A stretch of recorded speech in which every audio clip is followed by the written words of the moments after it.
The timeline of the Azmeri's emergence begins around 1900 BIC, before Imperial calendar.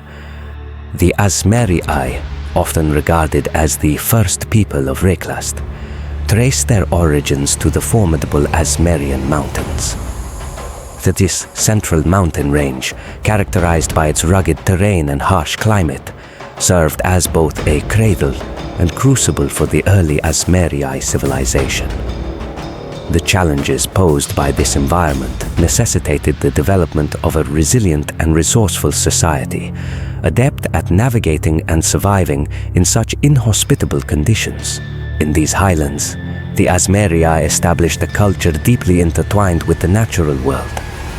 Their belief system was predominantly animistic, venerating a pantheon of deities that personified various elements of their surroundings. Centrals to their worship were the three sister goddesses: Solaris, the embodiment of the sun; Lunaris, representing the moon; and Viridi, associated with the earth. According to Azmerian creation myths, Solaris shaped the world's surface with her searing heat. Lunaris filled the valleys with her tears to form rivers and seas, and Viridi became one with the earth. Forevermore, the Azmeri's reverence for these deities was reflected in their rituals and societal structures. They believed that the favor of these gods was essential for their survival, influencing everything from agricultural practices to warfare. This spiritual connection to the land fostered a sense of unity and purpose among the tribes, enabling them to thrive despite the adversities they faced. By 1500, the Azmeri began to expand beyond their mountainous homeland. This expansion was driven by a combination of population growth and the pursuit of new resources. As they ventured into new territories, they encountered other cultures and civilizations, leading to both conflict and cultural exchange. These interactions further shaped the Azmeri identity, blending their traditional beliefs with new ideas and practices. The legacy of the Azmeri is evident in the foundations of the Eternal Empire, which they established after descending from the mountains. Their influence persists in the architectural marvels scattered across Wraeclast, the enduring myths and legends, and the cultural practices that have been passed down through generations.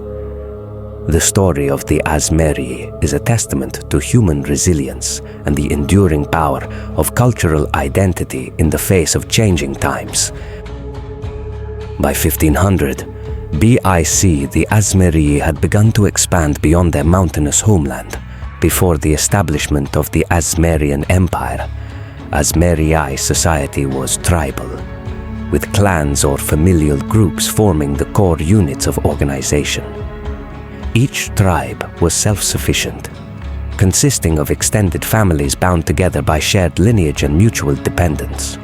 Leadership within these groups was typically patriarchal or matriarchal, depending on the tribe's traditions, with elders or those deemed chosen by the gods often holding authority.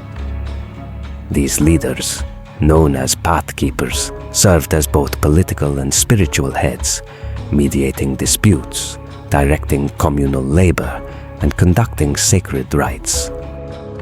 Social stratification was minimal but present. Hunters and warriors held elevated positions due to their roles in securing food and defending the tribe. Shamans or seers, regarded as mediators between the physical and spiritual realms, also commanded great respect. These figures were believed to channel the will of the gods and spirits, often dictating the course of major decisions such as migrations, alliances, or the timing of rituals. The Azmeri's animistic beliefs played a significant role in their political structures. Each tribe believed itself to be under the protection and guidance of a specific deity or natural force, which further reinforced loyalty to tribal leadership. Inter-tribal councils were rare, but occurred during times of great need, such as when facing threats from external forces or natural calamities. These gatherings were temporary and marked by intense debates, with decisions often reached through displays of strength, negotiation, or divine signs interpreted by the shamans. Economically, the Azmeri were primarily hunter-gatherers, though early forms of agriculture were practiced in more fertile mountain valleys. Barter systems flourished, with tools, food, and crafted goods exchanged between tribes. Early metallurgical techniques, such as the forging of crude weapons and tools, also began to emerge during this period, further elevating certain tribes that controlled access to valuable resources like stone or metals. Culturally, storytelling and oral traditions served as the primary means of preserving history and knowledge. Elders would recount tales of gods, ancestors, and heroic deeds, embedding lessons and values into the fabric of their society. These stories also served to unify tribes, fostering a shared identity even amidst frequent conflicts over resources or territory. Politically, Azmeri society was decentralized, with tribes acting autonomously within their own territories. Alliances were often short-lived and born out of necessity rather than long-term strategy. Warfare, though frequent, was ritualized and driven by resource competition or perceived slights. Victory in battle brought honor to a tribe and reinforced its claim to contested territories. Despite the fractious nature of Azmeri politics, there was a shared cultural ethos of resilience and interdependence with the natural world. This cultural foundation would later serve as the bedrock for the unification efforts that led to the rise of the Azmerian Empire. As the Azmeri settled into their new environments, they encountered remnants of the once great Vaal civilization, which had been devastated by a cataclysmic event. These encounters exposed the Azmeri to advanced technologies and arcane knowledge. While some tribes sought to integrate these newfound elements, others were wary, fearing the same downfall that befell the Vaal. This divergence in approach led to varying degrees of assimilation and conflict among the tribes. The period between their initial expansion and the founding of the Eternal Empire was characterized by both cooperation and strife among the Azmeri tribes. Some chieftains formed alliances to strengthen their positions, leading to the emergence of more substantial and influential tribal coalitions. Others engaged in territorial disputes, vying for control over fertile lands and resources. This era of flux set the stage for the eventual unification under a single leader, paving the way for the establishment of the Eternal Empire. The unification of the Azmeri tribes was a monumental turning point in Wraeclast's history. By 1 IC imperial calendar, tribal leaders had begun to recognize that their continued survival and prosperity depended on overcoming their internal divisions and forging a collective identity. This realization culminated in the rise of Veruso, later immortalized as Veruso the Unyielding, the founder of the Eternal Empire. Veruso's rise to power was not an abrupt conquest, but a carefully orchestrated campaign of strategy, vision, and resilience. Emerging from a tumultuous era of tribal warfare, Veruso recognized the need for a unifying force to end the constant bloodshed and secure the survival of the Azmeri people. His journey from a modest chieftain to the founder of the Eternal Empire is a tale of charisma, cunning, and determination. Born in around 50 BC in a small mountainous Azmeri tribe, Veruso's early years were shaped by hardship. His tribe, nestled at the base of the Azmerian mountains, often struggled for resources, competing with neighboring tribes and enduring harsh winters. This environment forged Veruso's character, teaching him the value of resilience and adaptability. Legends suggest that Veruso's exceptional leadership skills were evident even in his youth. He was said to possess an almost divine charisma, capable of rallying his peers and inspiring confidence even in dire situations. His early feats included leading successful raids against rival tribes, negotiating peace treaties, and resolving internal disputes that threatened to divide his people. By his early adulthood, Veruso had risen to prominence within his tribe as a trusted leader and strategist. He quickly realized that tribal isolation was unsustainable in the face of growing external threats, including incursions from more organized groups and remnants of the technologically advanced Vaal.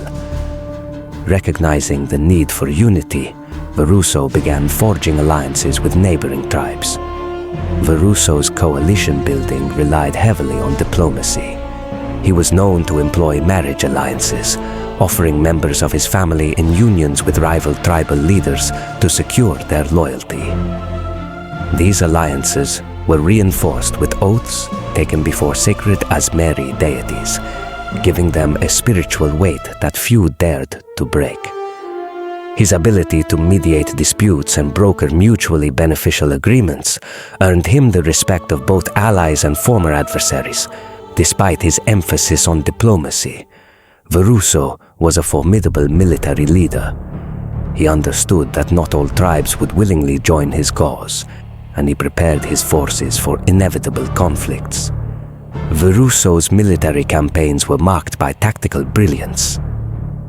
Drawing on the guerrilla warfare techniques of his mountain-dwelling ancestors, he used the terrain to his advantage, employing ambushes, hit-and-run tactics, and psychological warfare to weaken his enemies. One of Veruso's most significant military achievements came in 15 IC during the Battle of Ironcliff, where his forces defeated a much larger tribal coalition resisting unification. The victory solidified his reputation as an unbeatable tactician and dissuaded many tribes from further opposition, accelerating the unification process. Veruso's claim to leadership was not based solely on military strength or political savvy. It was deeply intertwined with religion. He presented himself as a chosen emissary of Solaris and Lunaris, invoking their divine will to justify his actions. Veruso reportedly had a vision in which Solaris and Lunaris appeared to him, commanding him to unite the Azmeri and lead them to prosperity. To reinforce his divine mandate, Veruso adopted elaborate rituals and ceremonies. Before major campaigns or summits, he would conduct public offerings to the gods, seeking their blessings. His deep connection to the Azmeri's spiritual beliefs endeared him to the people, who saw him as both a leader and a prophet. By 10th IC, Veruso had garnered enough support to call for a grand council of tribal leaders.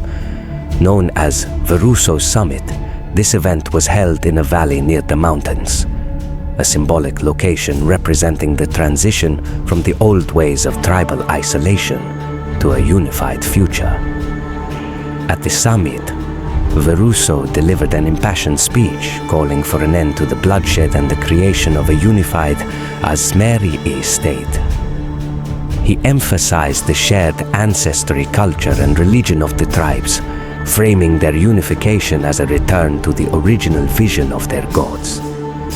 The summit marked a turning point, as most chieftains pledged their allegiance to Veruso, declaring him the first emperor of the Eternal Empire. Veruso's ascent to power was marked by a rare combination of military acumen, political skill, and spiritual authority. He did not simply conquer the Azmeri, he unified them, transforming a fragmented collection of tribes into a cohesive and powerful entity.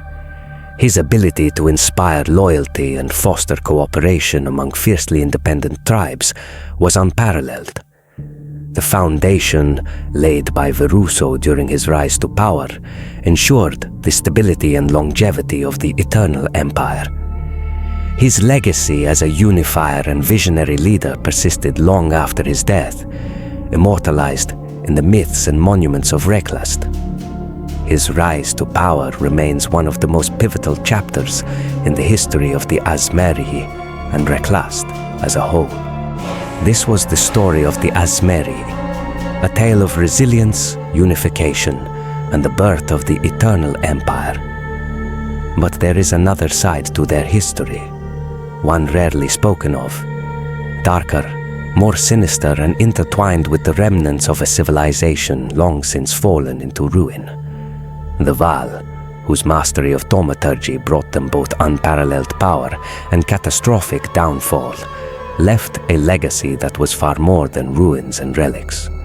While the Azmeri grew to prominence after the Vaal's collapse, their story is not one of mere successors, but of a civilization that inherited and was deeply influenced by the lingering shadows of the Vaal. As the Azmeri moved into the fertile lowlands, they encountered ruins and remnants of the Vaal civilization. These abandoned cities and temples, filled with strange artifacts and lingering traces of thaumaturgical energy, sparked both fear and curiosity among the Azmeri. Initially, the tribes viewed the remnants of the Vaal with suspicion, associating the ruins with the cataclysmic events that had led to the Vaal's downfall. Despite their apprehension, the Azmeri could not ignore the allure of Vaal technology and knowledge. The Vaal were masters of thaumaturgy, capable of manipulating the natural and supernatural world in ways the Azmeri could scarcely comprehend. Over time, the Azmeri began to cautiously study and adapt the tools and knowledge they uncovered, integrating fragments of Vaal technology into their own practices. The most significant aspect of Vaal influence on the Azmeri was their exposure to thaumaturgy.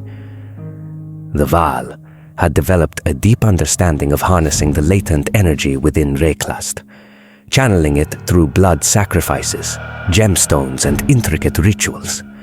While the Azmeri lacked the sophistication to replicate these feats in full, they adopted simplified versions of thaumaturgical practices, particularly in religious and ceremonial contexts. One notable example was the Azmeri's use of Vaal gems, powerful artifacts imbued with latent energy. Though the Azmeri lacked the knowledge to create such gems, they discovered methods to use and preserve them. These gems became central to their rituals, enhancing their connection to their gods and empowering their leaders. However, this embrace of Vaal thaumaturgy was not without its dangers.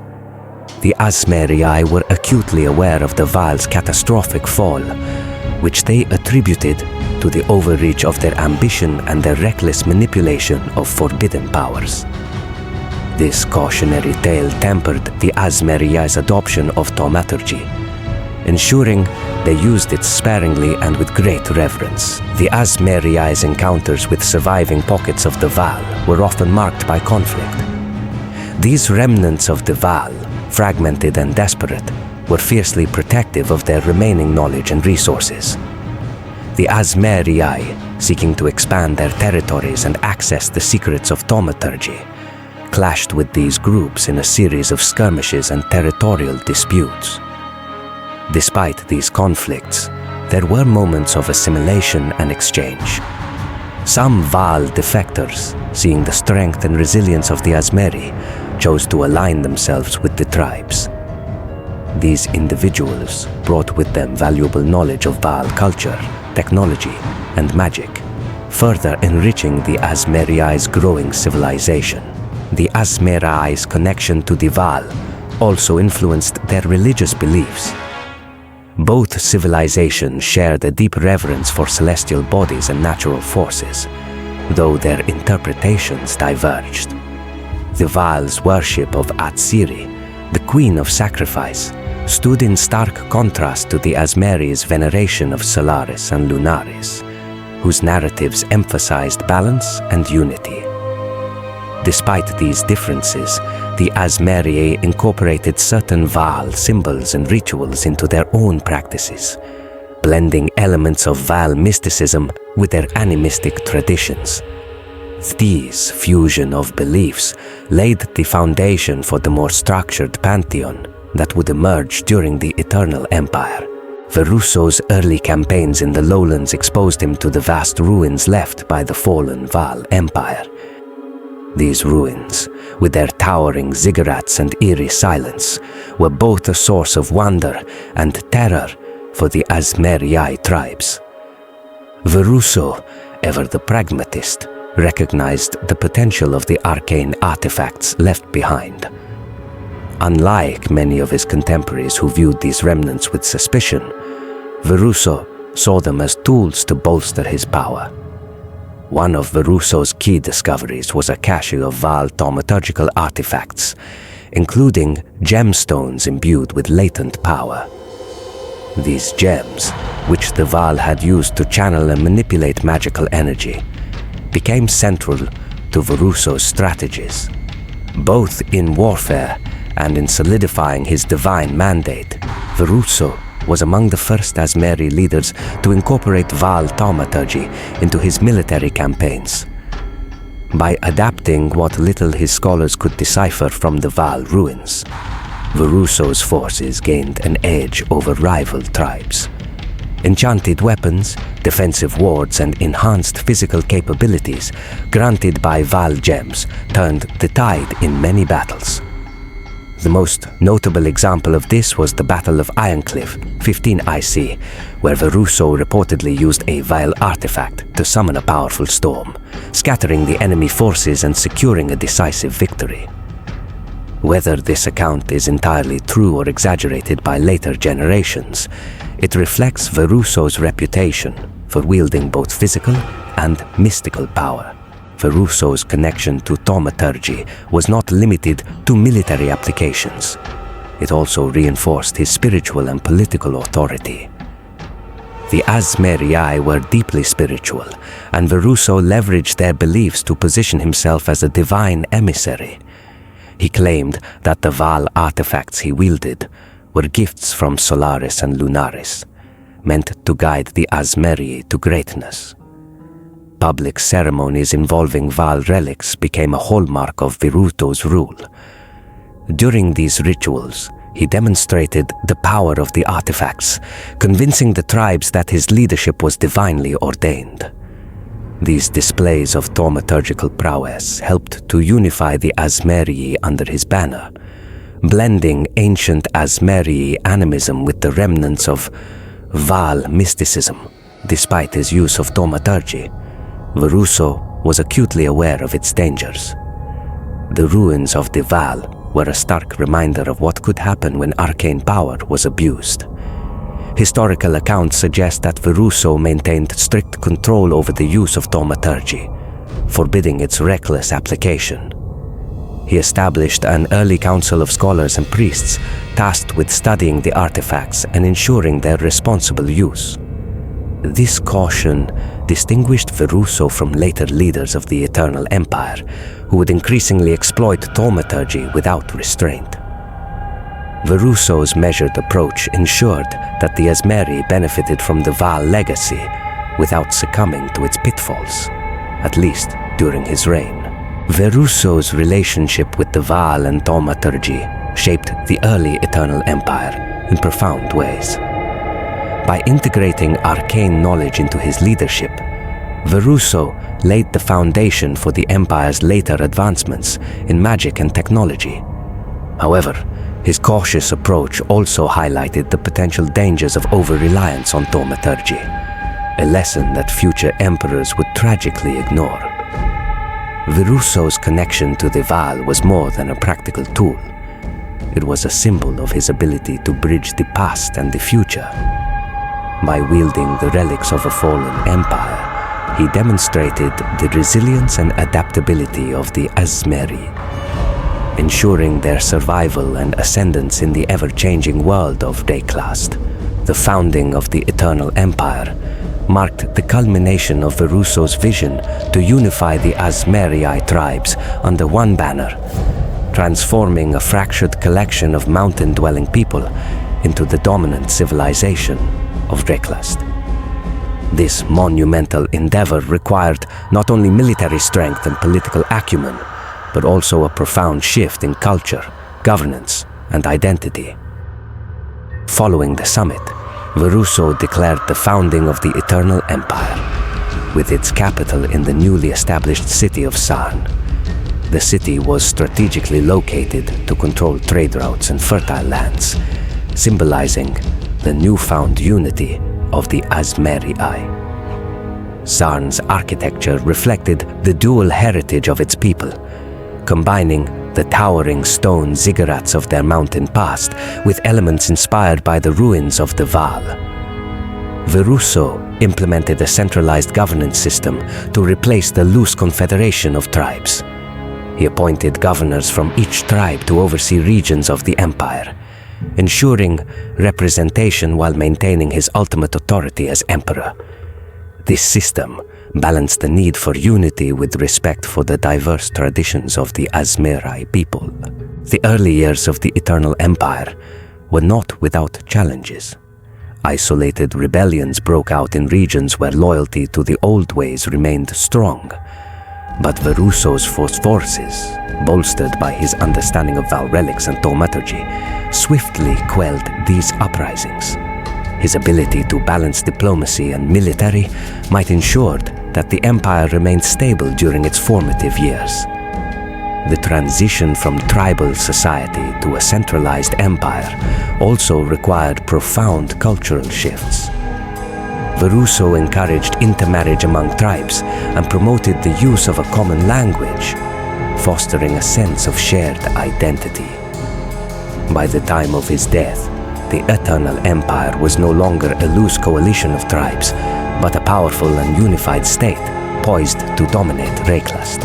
The unification of the Eternal Empire was a transformative moment in the history of Wraeclast, marking the end of tribal warfare and the beginning of an era of unprecedented growth and influence. Veruso's legacy as the unifier of the Azmeri ensured that his people would not only survive, but thrive for generations to come. But as with all great empires, the seeds of its decline were sown alongside its triumphs. The delicate balance of power, the reliance on thaumaturgy, and the ever-present threat of hubris would challenge the Eternal Empire in ways even Veruso could not foresee. Yet this is a story for another day.